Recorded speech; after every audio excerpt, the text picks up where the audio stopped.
তো কি খবর বন্ধুগণ, আমি নিউজি ছেলে অ্যান্ড গাইস, প্রথমে আজকে আমরা কথা বলবো Bonny Sengupta versus superstar Dev versus অরিত্রস জ্ঞানকে নিয়ে। Finally Bonny Sengupta and superstar Dev controversy the end. হ্যাঁ গাইস, অনেকদিন ধরেই বনি সেনগুপ্তের এই ভিডিও গোটা ইন্টারনেট জুড়ে রিসার্ফেস করছে লিটারালি, যার জন্য বনি সেনগুপ্তকে হেডস অ্যান্ড অনেক প্রবলেমের সম্মুখীন হতে হচ্ছে। যারা জানে না তাদের বলে দি, ফিউ মান্থস এগো অরিত্রস জ্ঞান ইউটিউব চ্যানেলে বনি একটি ইন্টারভিউ দেয়, যেখানে বনি বেসিক্যালি বলে খাদান মুভি সে করছে না অ্যান্ড তাকে যে ভিলেনের রোল অফার দেওয়া হয়েছে মুভিতে তার জন্য এখনো সে তৈরি নয়। আসলে তার চকলেট ইমেজ যেন খারাপ না হয় তার জন্য বনি সেনগুপ্ত খাদান মুভি করছে না লিটারালি। আর কি সুপারস্টার দেবের ফ্যানরা তাকে সব সোশ্যাল মিডিয়ায় ধুয়ে দেয়, যদিও দেব এই ব্যাপারে কোনো মন্তব্যই করেনি। গাইস, যেহেতু কন্ট্রোভার্সি তৈরি হয়েছিল অরিত্রর ইন্টারভিউ নিয়ে, তার জন্য রিসেন্টলি অরিত্র বনির হয়ে ফুল এক্সপ্লেন করে কেন এরকম বলেছিল বনি। আপনারাই দেখুন কি বলেছে বনির হয়ে অরিত্র।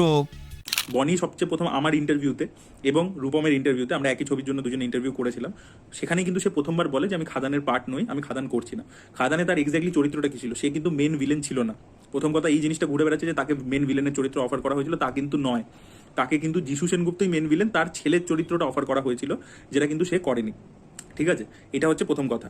আচ্ছা, সে বলেছে যে আমার যে চরিত্রটা ছিল সে ভুলভাল কাজ করছে, আমার যে চরিত্রটা ছিল যেটা আমাকে অফার করা হয়েছিল সেটা ভুলভাল কাজ করছে, তাতে সে খাদানকে ভুলভাল ছবি বলেনি। সে বলছে আমাকে যে চরিত্রটা অফার করা হয়েছিল সে ভুলভাল কাজ করছে, আমি ওটা করতে চাই না। এবার দেখুন, সেটা তার প্রেফারেন্স।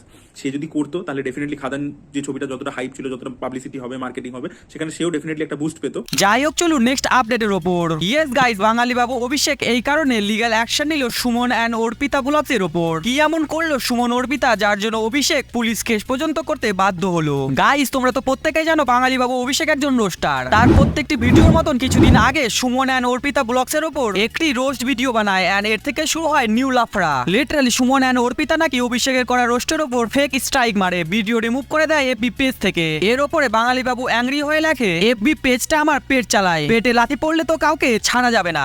ভিডিও ভালো নাই বা লাগতে পারে, পার্সোনালি এসএমএস করলে ডিলিট করে দিতাম, ফেক স্ট্রাইক মারার কি ছিল? এদের ফেক স্ট্রাইকের জন্য আমার ফাইন্যান্সিয়াল কন্ডিশন ডাউন হয়েছে। তোমরা জানো এখন আমার একটা মেয়ে হয়েছে, সো এবার রেসপন্সিবিলিটি অনেক টাকার দরকার। যদি 24 ঘন্টার মধ্যে এরা স্ট্রাইক না তোলে তাহলে আমি লিগ্যাল অ্যাকশন নেব।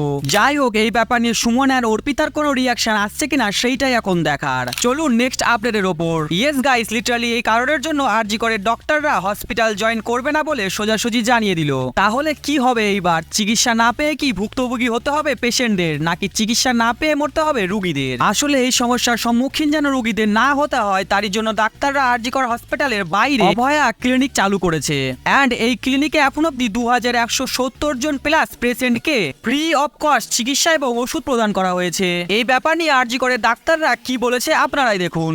দেখুন, আপনারা সবাই জানেন যে আমাদের ওপিডি প্রায় রোজই খোলা। যেমন ভাবে চিকিৎসা পরিষেবা চলছিল একইভাবে চলছে। ইনডোরে বহু পেশেন্ট এখন ভর্তি আছেন, সিনিয়র ডক্টরসরা 24 ঘন্টাই রোগী দেখছেন। আমরা আজকে এই অভয়া ক্লিনিকটা করার প্রধান উদ্দেশ্য সেটা হচ্ছে যে আপনারা সবাই জানেন যে আমাদের হাসপাতালের যে আমাদের জন্য যে ব্যবস্থাটা সেটা যথাযথ নয় এবং সেটা আমাদের কাজ করার পক্ষে যথেষ্টই অসুবিধাজনক।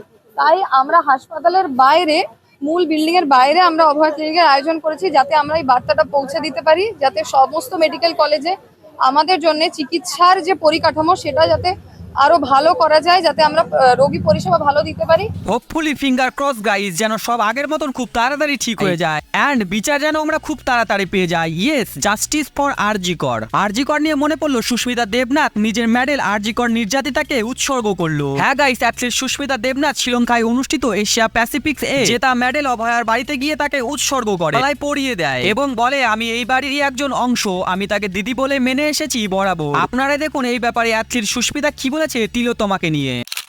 আমি একজন অ্যাথলেট, আমার কাছে আমার মেডেলটাই সবকিছু, তাই আমি আমার টিভিতে আমার মেডেল সর্বোচ্চ আমি উজাড় করে দিলাম। আমি বিচারের ক্ষেত্রে যাতে বিচার হয়, এটা দেওয়াটা কিছুই না আমি জানি, কিন্তু আমার কাছে যা মেডেল আছে সর্বোচ্চ আমি প্রয়োজনে গঙ্গার জলে ভাসাতে পারি, কিন্তু আমার দিদির বিচারটা আমি চাই। আমার দিদি খুব বড় একজন বিপ্লবী ছিলেন, তাই জন্যই সে তার নিজের প্রাণ দিয়ে আমাদের গোটা রাষ্ট্রের চেতনাকে ফিরিয়ে দিয়ে গেছেন। এটার জন্য ওনাকে অনেক স্যালুট জানাই। আমাদের জাস্টিস পেতেই হবে আর আমরা পাবোই, পেয়ে তবেই ছাড়বো। নেক্সট আপডেটে যাওয়ার আগে কিছু বিশেষ কথা আপনাদের সাথে। যদি ভিডিও একটুও ভালো না লাগে তাহলে কমেন্টে গালাগালি দিন, আর যদি ভিডিও একটুও ভালো লাগে তাহলে সাবস্ক্রাইব করুন। আসলে ডিমোটিভেট হয়ে পড়ছি। যাই হোক, এইবার কথা বলবো এক আনবিলিভেবল মাইলস্টোন নিয়ে।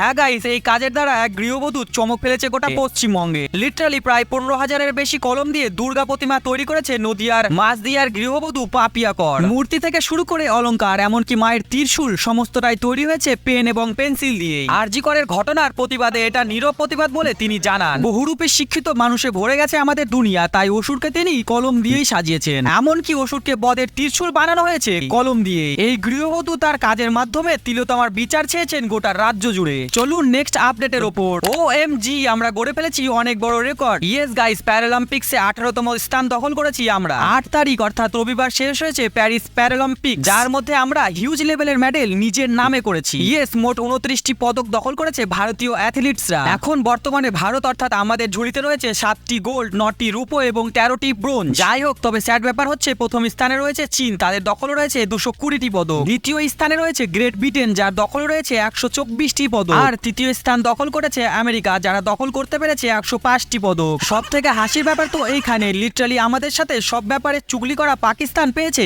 1টি পদক। এন্ড স্থান তো জিজ্ঞেস করিওই না, তাও বলে দেই পাকিস্তান 79 নাম্বার স্থান দখল করেছে। লল, রেকর্ড দিয়ে মনে পড়লো আমরা আর এক ব্যাপারে গড়েছি ওয়ার্ল্ড রেকর্ড। লিটারালি এই ব্যাপারে আমরা চীন এন্ড আমেরিকাকেও পিছনে ফেলে নাম্বার 1 এর জায়গা দখল করে ফেলেছি। ইয়েস গাইস, ফাইনালি পৃথিবীর নাম্বার 1 প্লাস্টিক পপুলেশন এখন ভারত। গোটা পৃথিবীর তৈরি পলিউশনের 5 ভাগের 1 ভাগ আমরাই তৈরি করি। Literally India generate 9.3 million ton plastic waste in this year. এই সমস্যা নিয়ে কেউ আমরা ভাবছি না। যাই হোক, এই রেকর্ড ভালো নাকি খারাপ তোমরাই আমার থেকে আশা করি ভালো বলতে পারবে। যাই হোক, চলুন নেক্সট আপডেটের ওপর। Yes guys, Miss Chocolate react on this matter. Miss চকলেটকে এই কারণের জন্য এক্সপোজ করা হয়েছিল সোশ্যাল মিডিয়ায়, যার কারণে পুলিশ কেস করলো মিস চকলেট। লিটারালি আমি আমার এই ভিডিওতে ফুল এক্সপ্লেন করেছি কি জন্য তাকে এক্সপোজ করা হয়েছে। If you can not seen it, please go and see it first. Miss চকলেটকে ডাবল টাইমিং নিয়ে অনেকেই অনেক কথা শুনিয়েছে, যার উপর রিয়াক্ট করে কি বলেছে চকলেট আপনারাই দেখুন।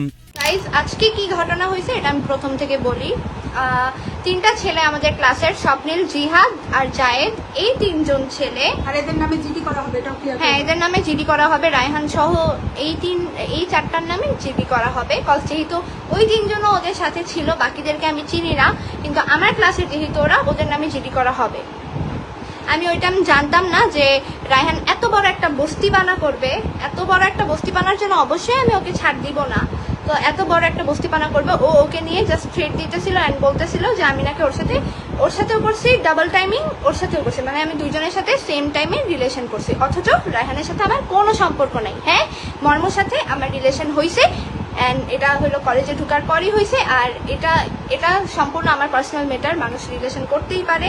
তো চলো গাইজ, আজকের মতন এইটুকুই। বাকি যদি ভিডিও ভালো লাগে লাইক করে দিও, চ্যানেলে নতুন হলে সাবস্ক্রাইব করে দাও। তোমাদের ভালোবাসা আমার প্রচুর পরিমাণে প্রয়োজন।